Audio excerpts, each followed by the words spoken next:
Dear students, ये आज M.Com ABST previous की क्लास चल रही है। पिछले वीडियोज़ में मैंने आपको इंटरनल रिकंस्ट्रक्शन से रिलेटेड थ्योरेटिकल कॉन्सेप्ट और प्रैक्टिकल कॉन्सेप्ट बता दिए थे। देखिए, आज मैं फ्रेमिंग इंटरनल रिकंस्ट्रक्शन स्कीम बता रहा हूँ। बीकॉम तक इस चैप्टर में एक्सक्लूडिंग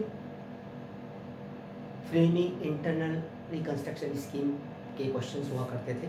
उसमें सिलेबस में लिखा हुआ होता है एक्सक्लूडिंग। लेकिन एम.कॉम के लिए ये इम्पोर्टेंट है और इसमें लिखा होता है सिलेबस में including framing of internal reconstruction scheme. तो आपको खुद को देखिए, पिछले जो मैंने वीडियो बनाए थे या पिछले जो हमने टॉपिक डिस्क्राइब किया था, उसमें क्वेश्चन में सिस्टमेटिक आपको दिया हुआ होता था कि भाई क्या क्या स्कीम है, कैसे प्रेफरेंशियल होल्डर से सरेंडर करवाना है, कितना इक्विटी शेयर से सरेंडर करवाना है, कितना डिबेंचर होल्डर से सरेंडर करवाना है, ये सब कुछ स्कीम गिवन होती थी। लेकिन यहाँ आपको खुद को स्कीम बनानी पड़ेगी। स्कीम बनाने का मतलब ये हुआ कि आपको खुद को ये डिसाइड करना पड़ेगा कि कंपनी के पास कितने एक्यूमुलेटेड लॉसेज हैं, उनको कितने को हमको राइट ऑफ करना है, असेट्स की रिवैल्यूड वैल्यू क्या है, उनको कितनी राइट ऑफ करनी है, हम किस किस से सरेंडर करवा सकते। ये अपने पास पहले से यदि कोई रिजर्व सरप्लस है, उसको भी हम लॉसेस को राइट ऑफ करने में यूज़ कर सकते हैं। या हम प्रेफरेंस होल्डर से सबसे ज़्यादा हम इसमें ये ध्यान रखना पड़ेगा हमें कि इक्विटी शेयर से सबसे ज़्यादा फॉरगेट करवाएंगे, सबसे ज़्यादा सरेंडर करवाएंगे, फिर उससे कम प्रेफरेंस होल्डर से करवाएंगे, उससे कम डिबेंचर होल्डर से कम करवाएंगे और उससे कम क्रेडिटर से। इस तरह की स्कीम को आपको ध्यान रखना पड़ेगा। और यदि पैसे की और ज़रूरत है वर्किंग कैपिटल के लिए या न्यू फिक्स्ड एसेट के लिए, तो हमें पैसे कहाँ से रेज करने पड़े, ये सब आपको खुद को डिसाइड करना पड़ेगा। तो इसके लिए कुछ 5 पॉइंट है इसमें स्कीम बनाने के लिए। ये पांचों पॉइंट का थ्योरेटिकल कंसेप्ट मैं इस वीडियो के माध्यम से आप लोगों को बताऊंगा। देखिए, सबसे पहले क्या है कि एजम्पशंस, मान्यताएं क्या है, यानी इंटरनल रिकंस्ट्रक्शन की जो स्कीम हम फ्रेम करेंगे उसकी मान्यताएं क्या है। Impact of reconstruction scheme on future perspective of company. देखिए, जब भी कोई आप स्कीम बनाएंगे इंटरनल रिकंस्ट्रक्शन की, आपको ये प्रोस्पेक्टिव ये आपको बताना पड़ेगा कि यदि कंपनी की हम ये स्कीम बनाते हैं तो फ्यूचर में कंपनी को क्या प्रोस्पेक्टस होंगे, कंपनी की क्या प्रॉफिटेबिलिटी बढ़ेगी, क्या कंपनी के टर्नओवर बढ़ जाएंगे या कंपनी को क्या बेनिफिट होंगे, ये सब आपको डिसाइड करना पड़ेंगे। इसी तरह से जो कंपनी को जो कैपिटल प्रोवाइड करते हैं, जैसे इक्विटी होल्डर्स हैं, प्रेफरेंस होल्डर्स हैं, डिबेंचर्स होल्डर्स हैं, या फिर कोई करंट लायबिलिटी, यदि करंट सोर्सेज अपन को जो प्रोवाइड कराते हैं, करंट लायबिलिटी हैं, तो उनसे उनकी कॉपरेशन की आवश्यकता होगी। उनको उनका किस तरह से कॉपरेशन लेना पड़ेगा, ये इसमें बताएंगे। इसका possibilities of benefit to all parties. देखिए, यदि हम इन पार्टीज को, कौन कौन सी पार्टी हो गई, एक तो ऑनर्स हो गए, रियल ऑनर कम्युनिटी के, जिसको इक्विटी होल्डर्स कहते हैं, डिबेंचर प्रेफरेंस होल्डर्स हो गए, डिबेंचर होल्डर्स हो गए, या क्रेडिटर्स ऑफ द कंपनी। इन सब ये 4 तरह की पार्टी हो गई। इनसे हम पैसा वधी छुड़वाते हैं तो इनको फ्यूचर में हम क्या लाभ देंगे, कंपनी के प्रोस्पेक्टिव से इनको क्या लाभ हो सकता है, ये सब आपको एस्टिमेट करने पड़ेंगे। और ये 3 पॉइंट है इसके जजमेंट के। अब एसेंशियल स्टेप्स, इसके जो एसेंशियल स्टेप्स हैं, है ना, essential steps of framing scheme को फ्रेम करने के क्या स्टेप्स हैं। सबसे इम्पोर्टेंट है estimation of total loss to be written off. W/F का मतलब रिटर्न ऑफ, यानी कंपनी के टोटल लॉस सबसे पहले हम एस्टिमेट करेंगे। टोटल लॉस कैसे एस्टिमेट करेंगे, देखिए सारे पॉइंट्स हैं। Debit balance of P&L account, P&L का जो डेबिट बैलेंस है, ये भी काइंड ऑफ लॉस है। डिस्काउंट, यदि कंपनी में फिक्टिशियस एसेट के रूप में discount on issue of debentures या शेयर्स हैं, या प्रीलिमिनरी एक्सपेंसेज हैं, या underwriting commission on issue of shares हैं, या इस तरह के यदि कोई फिक्टिशियस एसेट हैं, उनको भी हम एस्टिमेट करेंगे और उसको भी loss to be written off की कैटेगरी में लेंगे। इस तरह कोई डेफर्ड रेवेन्यू एक्सपेंडिचर है, ये भी फिक्टिशियस एसेट के रूप में आते हैं। और loss on revaluation of current asset या इन्वेस्टमेंट, करंट एसेट्स के ये भी ले सकते हैं। इंटेंजिबल एसेट कोई भी है, गुडविल है, पेटेंट है, कॉपीराइट है, यदि वो वैल्यू लेस है तो उनको भी राइट ऑफ करना होगा, उसको भी इस कैटेगरी में लेंगे। Loss on revaluation of current asset and investment, current asset के रिवैल्यूएशन पर यदि कोई लॉस हो रहा है,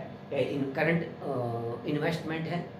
नॉन करंट इन्वेस्टमेंट, उनको उनके रिवैल्यूएशन से यदि कोई लॉस हो रहा है तो उसको राइट ऑफ करेंगे। Loss on revaluation of non current asset या इन्वेस्टमेंट नॉन करंट, जो डिफरेंट एसेट्स हैं उनके रिवैल्यूएशन से, लॉन्ग टर्म इन्वेस्टमेंट उनके रिवैल्यूएशन से यदि कोई लॉस है तो उसको भी राइट ऑफ करना पड़ेगा। और loss on account of new liability, कोई नई लाइबिलिटी क्रिएट हो रही है, अब तक बैलेंस शीट में इशू नहीं हुई है लेकिन कोई लाइबिलिटी है जिनका पेमेंट करना है, कंटिजेंट लाइबिलिटीज़ के रूप में हो सकता है, इससे भी कोई लाइबिलिटी है और उसका उनको लाइबिलिटी के रूप में पेमेंट करना पड़ेगा। जैसे एक एग्जांपल के रूप में मैं ले लेता हूँ कि जैसे क्यूमुलेटिव प्रेफरेंस शेयर्स हैं, तो क्यूमुलेटिव प्रेफरेंस शेयर्स में हमने 3-4 साल से उनको डिविडेंड नहीं दिया तो वो काइंड ऑफ कंटिजेंट लाइबिलिटी है, तो उस लाइबिलिटी के अगेंस्ट में भी यदि कुछ पैसा हमको पेमेंट करना है तो उस लाइबिलिटी को भी एस्टिमेट कर लेंगे। तो इस तरह से टोटल लॉसेस कितनी राइट ऑफ करनी है, कितने लॉसेस क्रिएट हुए हैं हमारे, उन सबको राइट ऑफ करने के लिए पहला एस्टिमेट लगा लेंगे, यानी estimation of total loss. Second हम लेंगे कि सर्च ऑफ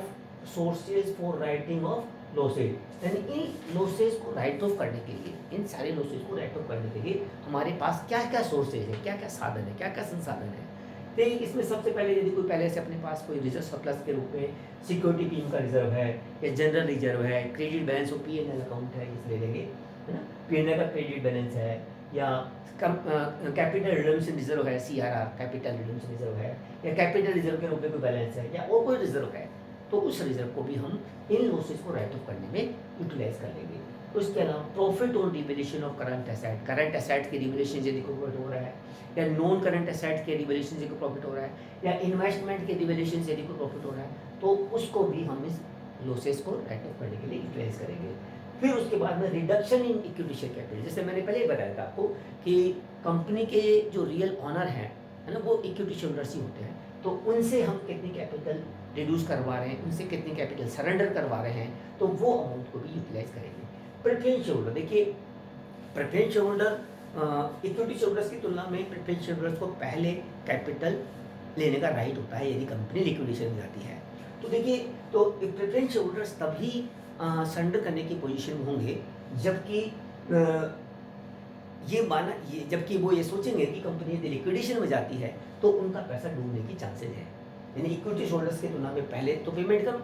मिलेगा इनको, लेकिन उस केस में भी इनको पूरा पैसा मिलने की संभावना नहीं है, इसलिए ये भी अपना पैसा छोड़ने के तैयार होंगे। इसी तरह से डिवेंचर होल्डर्स हैं या क्रेडिटर्स हैं, है ना, तो इनसे भी पैसा ये लोग भी तभी छोड़ेंगे कि ये कंपनी लिक्विडेशन में जाती है तो इनको उनके जितना अमाउंट ड्यू है उतना पूरा पैसा नहीं मिलेगा, उस केस में ये भी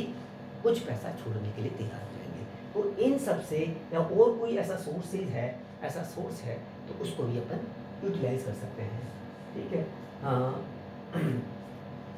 ये सोर्सेज हैं जिनसे हम इन लॉसेस को राइट ऑफ करेंगे। कंपनसेशन,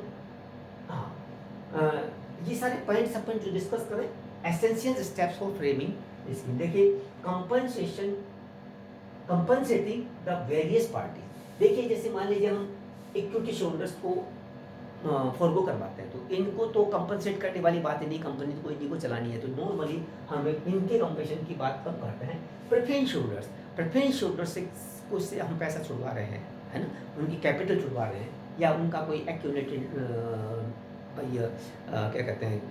डिविडेंड है, एक्यूमुलेटेड डिविडेंड जिसका पार्टिसिपेटिंग प्रेफरेंस शेयर जिनका डिविडेंड नहीं दे पाए तो एरियर ऑफ डिविडेंड है उनसे छुड़वा रहे हैं, है ना, तो उनके केस में हम क्या कर सकते हैं, जैसे मान लीजिए इनके प्रेफरेंस शेयर की डिविडेंड की रेट बढ़ा दें, पहले मान लो 5% थी अब 7% कर दें, 8% कर दें, या कुछ पैसा छुड़वाने के बदले में उनको कुछ इक्विटी शेयर्स भी इशू कर सकते हैं ताकि फ्यूचर में यदि कंपनी अच्छा ग्रो करती है तो उनको डिविडेंड के रूप में या उनकी वेल्थ क्रिएशन के रूप में उनको बेनिफिट मिल सकते हैं। इसी तरह से जो उनका कोई जो एरियर ऑफ डिविडेंड है उनसे छुड़वाना है, यदि हो सकता है हम पूरा फॉरगो करवा लें या कुछ हो सकता है उसके अगेंस्ट में 50% उनको पेमेंट कर दें और 50% फॉरगो करवा लें उनसे, फॉरगो मतलब छुड़वा लें उनसे, सरेंडर करवा लें, तो जितना पैसा हम उनसे सरेंडर करवा लेंगे वो तो ठीक है, उसके बदले में हम उनको कुछ इक्विटी शेयर भी, इनको भी इसके अगेंस्ट में भी इक्विटी शेयर दे सकते हैं ताकि फ्यूचर में, अभी तो उनको कुछ पैसे ज़्यादा उसके लिए कोई पेमेंट करना नहीं पड़ेगा, इक्विटी शेयर्स उनको दे सकते हैं ताकि फ्यूचर में कंपनी यदि अच्छी प्रॉफिटेबिलिटी में आती है तो वो यहाँ से उनको बेनिफिट मिले। इसी तरह से डिवेंचर होल्डर्स है, क्रेडिटर्स है, इनसे भी यदि हम फॉरगो करवाते हैं तो इनको भी हम जैसे डिवेंचर होल्डर्स को रेट ऑफ इंटरेस्ट बढ़ा सकते हैं, ठीक है, और क्रेडिटर्स को भी हम कुछ शेयर्स इशू कर सकते हैं ताकि इनको भी फ्यूचर में बेनिफिट हो जाए। तो ये सारे तरीके हैं, ये है कंपनसेट करने के लिए इन सारी पार्टीज को कुछ ना कुछ हम कंपनसेट करेंगे, तभी ये तो रेट ऑफ डिविडेंड बढ़ाएंगे, रेट ऑफ इंटरेस्ट बढ़ाएंगे, या कोई उनको इक्विटी शेयर इशू करेंगे, तभी वो फोरगो करने के लिए एग्री होंगे। Estimation estimating the requirement of more fund. अच्छा, एक बात भी है कि ये सारे हमने उनको फोरगो करवा लिए, एस्टिमेशन करवा लिया, राइट ऑफ करवा लिया, सब कुछ करवा लिया, लेकिन उसके बावजूद भी कंपनी को रन करने के लिए एडिशनल कैपिटल की आवश्यकता हो सकती है। वो वर्किंग कैपिटल भी हो सकती है या फिक्स्ड कैपिटल भी, लॉन्ग टर्म की भी आवश्यकता होती है। तो देखिए, यदि कंपनी को फंड्स की आवश्यकता है या कंपनी को नई असेट्स खरीदने के लिए वर्किंग कैपिटल की आवश्यकता हो सकती है, या नई फिक्स्ड एसेट खरीदने के लिए भी मनी की आवश्यकता हो सकती है, तो उसके लिए कंपनी नई इक्विटी शेयर इशू कर सकती है, या नई प्रेफरेंस शेयर इशू कर सकती है, या मान लीजिए इसके लिए यहाँ अलग से पॉइंट दे रखा है, availability of fund for requirement of more fund. क्या क्या है? इश्यू ऑफ न्यू शेयर,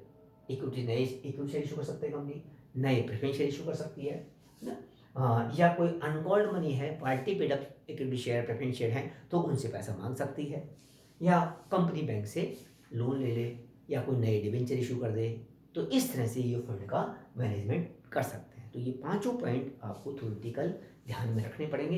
यदि ये क्वेश्चन थ्योरेटिकल आता है तो थ्योरेटिकल में भी पांचों पॉइंट आपको एग्जामिनेशन लिखने पड़ेंगे, और ये एसेंशियल स्टेप्स हैं पांचों, ये आपको बतानी पड़ेंगी। और क्वेश्चन में यदि आपको प्रैक्टिकल क्वेश्चन भी देंगे आपको, तो इन पॉइंट्स के बेसिस पर हम